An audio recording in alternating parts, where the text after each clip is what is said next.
Hello friends, स्वागत है आप सभी का आपके यूट्यूब चैनल साइंस संग्रह में। तो आज हम लोग बात करने वाले हैं बहुत ही इंपॉर्टेंट संपूर्ण क्रांति चैप्टर का पार्ट 2 होगा। मतलब हम लोग सब्जेक्टिव क्वेश्चंस करने वाले हैं, जिसमें कल हम लोग लेसन 3 का संपूर्ण क्रांति जो कि लोकनायक जयप्रकाश नारायण द्वारा लिखा गया है, इस चैप्टर के हम लोग इस चैप्टर का हम लोग क्वेश्चन नंबर 1 से 4 तक का हम लोग कंप्लीट कर लिए थे बहुत अच्छे से। अगर आप वो वीडियोस नहीं देखे हो तो प्लीज़ जा करके प्लेलिस्ट में ज़रूर देख लेना। उसका प्लेलिस्ट डिस्क्रिप्शन में भी और चैनल के प्लेलिस्ट में अवेलेबल है, आप वहाँ से ज़रूर देख सकते हैं। बिकॉज वो चीज़ मैंने बहुत डीपली बताया है। अगर उस चीज़ को आप सुने हैं, जानते हैं, देखते हैं, तो अगर देखे होंगे तो बहुत ही अच्छे से ये सेशन आपका क्लियर होने वाला है। तो चलिए हम लोग क्वेश्चन नंबर 5 की बात करते हैं कि बापू और नेहरू की किस विशेषता का उल्लेख जेपी ने अपने भाषण में किया है। सुनिए, बापू और नेहरू, बापू जी को आप जानते हैं महात्मा गांधी, और नेहरू जो कि जवाहरलाल नेहरू जी, और जेपी जो है, जेपी का मतलब है जयप्रकाश नारायण। तो इनको जेपी ही कहते थे शॉर्ट में लोग। तो जेपी ने इनकी विशेषता की है अपने भाषण में, और कौन सी विशेषता है, क्या बातें थी विशेषता, वो चीज़ हम बताने वाले हैं। तो मैं आपको बता दूं कि जयप्रकाश नारायण का यह कहना है कि जब वो नौजवान थे तो बापू जब कोई बात कहते थे तो वो बात जेपी के विचारों से अगर नहीं मिलते थे, अर्थात जेपी को वो बात अच्छी नहीं लगती थी, तो वो सीधे बापू के सामने बोलते थे कि बापू ये बात हम नहीं मानते। और बापू में इतनी महानता थी कि वो बुरा नहीं मानते थे। मतलब कि अगर कोई तरह का कार्यक्रम हो रहा था, उस कार्यक्रम में या फिर वही कोई भी एक समझिए कि बैठक हो जिसमें विचारधाराएं अगर हो, तो महात्मा गांधी जी यानी बापू जी अगर कुछ विचारधाराएं अपना देते थे, अगर वो विचार जेपी के विचारों से सहमत नहीं थे, तो उसी समय इनका ये कहना है कि हम उसी समय उनसे बोल देते थे कि बापू आपके ये विचार सही नहीं है, ये आपकी बातें हम नहीं मानेंगे। तो ऐसे नहीं था कि बापू को बुरा लगता था, ये बता रहे हैं कि बापू में इतनी महानता थी कि वो बुरा नहीं मानते थे, है ना। तो महात्मा गांधी के बारे में बापू की विशेषता इन्होंने इस पठित पाठ के आधार में यही बताया है कि जब हम नौजवान थे तो उस समय हम महात्मा गांधी के बातों को भी हम उसी समय अगर वो काटने लायक होता था तो हम उनके मुंह पे बोलते थे कि बापू हम ये बात आपकी नहीं मानते। और बापू में इतनी बड़ी महानता थी कि वो उस बात से बुरा नहीं मानते थे, बल्कि बाद में उनको बुला करके बड़ी ही प्यार से समझाया करते थे, बड़ी ही प्यार से समझाते थे। बात समझ में आई ना। ये चीज़ ये बता रहे हैं कौन, जेपी बोले तो जयप्रकाश नारायण ने, इनका यही कहना था। चलिए फिर बात करते हैं जवाहरलाल नेहरू की। जेपी जी कहते हैं कि मैं जवाहरलाल नेहरू को हमेशा भाई कहता था, बड़ा भाई मानते थे उनको, वो भी मुझे बहुत मानते थे, मैं उनका बड़ा आदर और प्रेम करता था। देखिए अपने शब्दों में ये उत्तर दिए गए हैं जो कि आपको कभी प्रॉब्लम नहीं होगा। बहुत आसानी से आप ध्यान से सुन लो और एक बार समझ लो, उसके बाद कभी आपको प्रॉब्लम नहीं होगा। बिना देखे आप अपने शब्दों में आसानी से लिख सकते हो। जवाहरलाल नेहरू को हमेशा भाई कहते थे, वे बड़ा भाई मानते थे, वो भी मुझे बहुत मानते थे। कौन, नेहरू जी। मैं उनका बड़ा आदर और प्रेम करता था, नेहरू जी का ही बड़ा ही स्नेह था मुझ पर। मैं उनकी भी आलोचना करता था, लेकिन उनमें भी बड़प्पन था, वो भी कभी बुरा नहीं मानते थे। तो ये चीज़ें थी नेहरू जी के अंदर भी और बापू जी के अंदर भी। मतलब लोकनायक जयप्रकाश नारायण का ये कहना है कि देखो हम तुम लोग के साथ, युवाओं के साथ, छात्र युवाओं के साथ, जितने भी मजदूर भाई लोग हैं, सबके साथ ये भ्रष्टाचार हो रहे हैं, ये अन्याय हो रहे हैं, अत्याचार हो रहे हैं, तुम लोग कब तक चुप बैठे होगे। तुम्हारी उम्र के जब हम नौजवान थे तो हम बापू और नेहरू जैसे लोगों की बातों को काटने लायक होता था तो हम मुंह पे बोल देते थे, और तुम लोग हो कि एकदम चुप लगाए बैठे हो। ऐसे करने से नहीं होगा। वो जागरूक कर रहे थे। जब बहुत बड़ी आपातकाल स्थिति आई तब जाकर के पूरे देश के छात्र युवाओं ने मिल करके जयप्रकाश नारायण जी से आग्रह किया, अनुरोध किया, तब वो जा करके क्रांति का, आंदोलन का नेतृत्व लिया अपने हाथों में, है ना। तो ये चीज़ें बहुत ही इंपॉर्टेंट थी। उम्मीद करते हैं आपको बहुत अच्छे से समझ में आया होगा। क्वेश्चन नंबर 6 जो है बहुत ईजी है कि भ्रष्टाचार की जड़ क्या है, और इसमें सबसे बड़ी बात है क्या आप जेपी से सहमत हैं। हम तो सहमत हैं।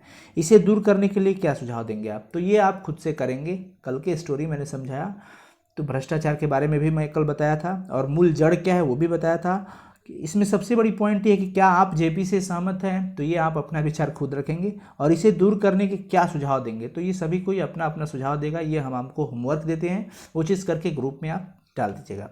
क्वेश्चन नंबर 7 की बात करते हैं, वीडियो स्किप नहीं करना, बहुत इंपॉर्टेंट है कि दल विहीन लोकतंत्र साम्यवाद में क्या संबंध है। चलिए बात करते हैं दल विहीन लोकतंत्र। दल विहीन का मतलब पार्टी विहीन, कोई पार्टी नहीं होना चाहिए, कोई दल नहीं होना चाहिए, वैसे लोकतंत्र और साम्यवाद में कैसा संबंध है।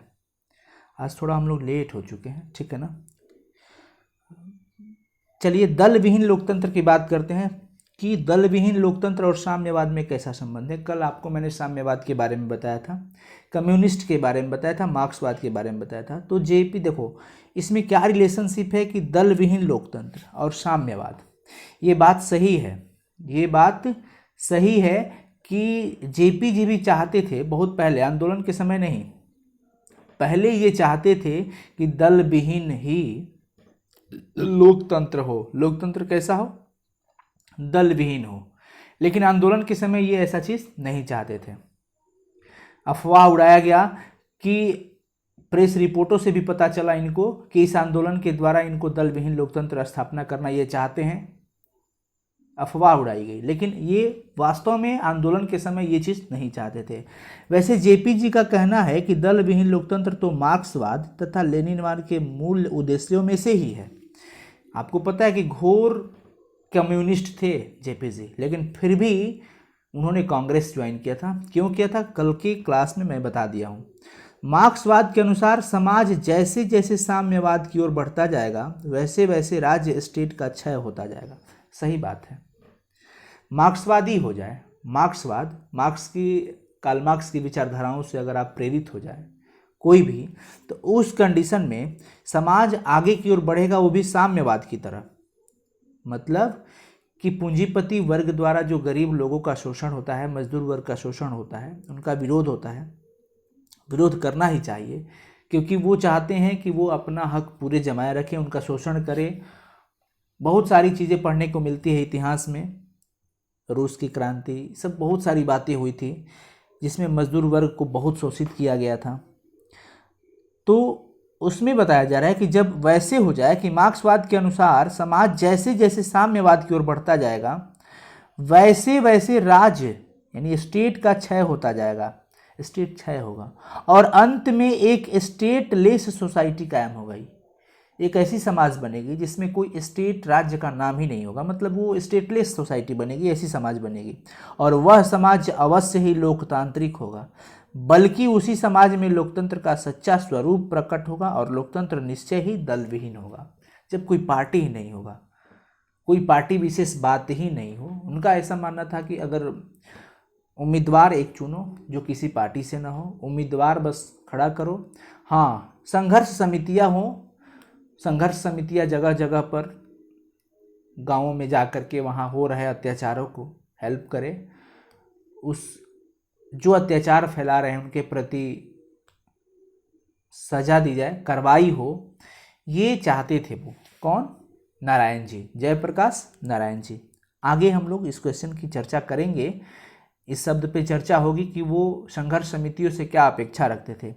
वैसे ये चीज़ एक बार फिर आपको बताते हैं कि जेपी जी का कहना था कि दल विहीन लोकतंत्र जो होता है वो तो मार्क्सवाद और लेनिनवाद के मूल उद्देश्यों में से है, यानी मार्क्सवादी विचारधाराओं से ये मिलता है, ठीक है ना। क्योंकि मार्क्सवाद के विचार में क्या था कि पूंजीपति वो लोग जो होते हैं वो मजदूर वर्ग के लोगों का शोषण करते हैं, और इधर पार्टी में भी यही समस्याएं देखने को मिलती है कि जब तक नेताजी नेता नहीं बने हैं तब तक तो दोनों हाथ जोड़ के जनता के सामने अपना मत मांगने के लिए आए हैं कि भैया जी मुझे वोट देना, मैं खड़ा हूँ, वो करूँगा, ये करूँगा, दिस दैट पूरा करके जाते हैं।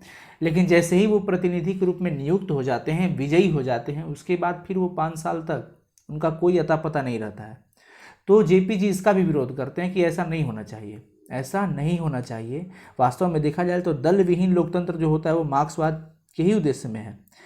मार्क्सवाद ने बताया था कि समाज जैसे जैसे साम्यवाद की ओर बढ़ता जाएगा वैसे वैसे राज्य स्टेट का क्षय होता जाएगा और स्टेटलेस सोसाइटी बनेगी, और वही जो होगा सच्चा लोकतंत्र होगा। क्लियर। क्वेश्चन नंबर 8 की बात करते हैं कि संघर्ष समितियों से जयप्रकाश नारायण की क्या अपेक्षाएं हैं। संघर्ष समितियों से जयप्रकाश नारायण की यही अपेक्षाएं थी। आज हम केवल इसी पे बात करने वाले हैं क्योंकि इसके बारे में बहुत सारी बातें कल आपको बता दिया हूँ। तो बस इसमें मेरा मकसद है कि इस क्वेश्चन का आंसर आपको बड़ी अच्छे से समझ में आ जाए, ठीक है ना। तो संघर्ष समितियों से जयप्रकाश नारायण की यही अपेक्षाएं थी कि उनका काम केवल शासन से संघर्ष करना ही नहीं है। ऐसा नहीं है कि जो उम्मीदवार जीत रहा है उसी पे शासन करने से नहीं है केवल, बल्कि उनका काम तो समाज के हर अन्याय अनीति के विरुद्ध संघर्ष करने का होगा। जहाँ जहाँ अन्याय होगा, जहाँ जहाँ अनीति होगी, वहाँ वहाँ संघर्ष समितियों का काम है, जिम्मेवारी बनती है कि वहाँ जाकर उनका संघर्ष करें, क्योंकि नाम ही है संघर्ष समिति, जो कि हर अनीति अन्याय अत्याचारों के द्वारा किए गए कामों पर संघर्ष करेगी। और इस प्रकार से इन समितियों के लिए बराबर एक महत्वपूर्ण कार्य रहेगा। गांव में छोटे अफसरों या कर्मचारियों की, चाहे वो पुलिस हो या अन्य किसी प्रकार के भी हो, जो घूसखोरी चलती है उसके खिलाफ भी संघर्ष करेंगे ये लोग। अर्थात गांव में तरह तरह के अन्याय होते हैं तो ये समितियां उनका विरोध करेंगी। ये यही चाहते थे अपनी समितियों से। वो समिति का नाम था संघर्ष समिति, जिसमें युवा छात्र शामिल थे, है ना। तो चाहते थे वो कि ऐसा ना हो कि जो उम्मीदवार जीतता है उस पर भी अंकुश ना रहे। ऐसा किया जाए कि जो उम्मीदवार जीत रहा है, जिस हक से उनकी जनता उनको चुनती है, मानती है और उन्हें प्रतिनिधि बनाती है, जनप्रतिनिधि के रूप में स्वीकार करती हैं, वो विजयी होते हैं तो उसके बाद भी उन पर कुछ ऐसा हो कि जनता का अंकुश हो। नहीं तो वो अपने मन के हो जाते हैं, मनमौजी हो जाते हैं। और इसके लिए हमारे पास संघर्ष समितियां होनी चाहिए। जगह जगह पर जो भी अत्याचार हो रहे हैं, अन्याय हो रहे हैं, उसको संघर्ष समितियां जा करके समझेगी। तो ये चीज़ें क्लियर हो गई है। क्वेश्चन नंबर 9 की बात करते हैं। चुनाव सुधार के बारे में जयप्रकाश जी के प्रमुख सुझाव क्या है? चुनाव सुधार के बारे में जेपी जी का प्रमुख सुझाव यही था कि इस बार जो चुनाव हो उसके प्रचार में बहुत कम खर्च हो। व्यवस्था कुछ इस प्रकार से हो कि जो भी प्रतिनिधि हो उन पर जनता का भी अंकुश रहे। मैं आपको ये बात अभी बताया। उनका यह भी सुझाव था कि जब विधानसभा का अगला चुनाव हो तो हमारी छात्र संघर्ष तथा जन संघर्ष समितियां मिल करके आम राय से अपना उम्मीदवार खड़ा करें। सब मिल करके उम्मीदवार खड़ा करें, अथवा जो उम्मीदवार खड़े किए जाएं उनमें से किसी को मान्य करें। जो भी उम्मीदवार होते हैं उनको मान्यता दे दो कि हाँ भाई यही हमारे उम्मीदवार होंगे। जनता और छात्र की संघर्ष समितियां उम्मीदवार के चयन में अपने महत्वपूर्ण रोल अदा करेंगी। उनका मानना है कि ये चीज़ आप करें और इसमें जो संघर्ष समितियां हैं ये उम्मीदवार के चयन में मदद करेंगी। जो भी उम्मीदवार जीतेगा उसके भावी कार्यक्रमों पर कड़ी निगरानी रखने का काम भी ये संघर्ष समितियां ही करेंगी। यही सुझाव था उनका। वो चाहते थे कि बहुत ज़्यादा पैसा खर्च नहीं करना है, बिकॉज एक तरफ हम कर रहे हैं कि बेरोजगारी को दूर करना है, गरीबी को हटाना है, और वो पैसे कहाँ से आएंगे? इतने पैसे खर्च चुनाव में होते हैं, वो नहीं करना है। कुछ ऐसा नियम किया जाए, कुछ ऐसा हम लोग तरीका अपनाएं जो कम खर्च में हो और बड़ी सुदृढ़ अच्छे तरीके से हो। ठीक है ना। तो वो भी क्लियर हो गया। अब हम लास्ट क्वेश्चन की बात करते हैं। आज का क्लास बहुत ही इम्पोर्टेंट था, बट क्वेश्चन आंसर से ज़्यादा मतलब रखे थे हम आज, क्योंकि कल इनके बारे में बहुत सारी बातें हुई। दिनकर जी का निधन कहाँ और किन परिस्थितियों में हुआ था? तो एक दिन जयप्रकाश नारायण जी मद्रास में अपने मित्र ईश्वर अय्यर के साथ रुके थे। वहाँ दिनकर जी गंगा बाबू मिलने आए थे और वहाँ दिनकर जी बहुत ही प्रसन्न दिखे थे। और बात ऐसी थी कि दिनकर जी की ने कुछ स्मृतियाँ सुनाई जयप्रकाश नारायण को, ऐसी ऐसी स्मृतियाँ बताई जिनसे वे भाव विभोर हो गए।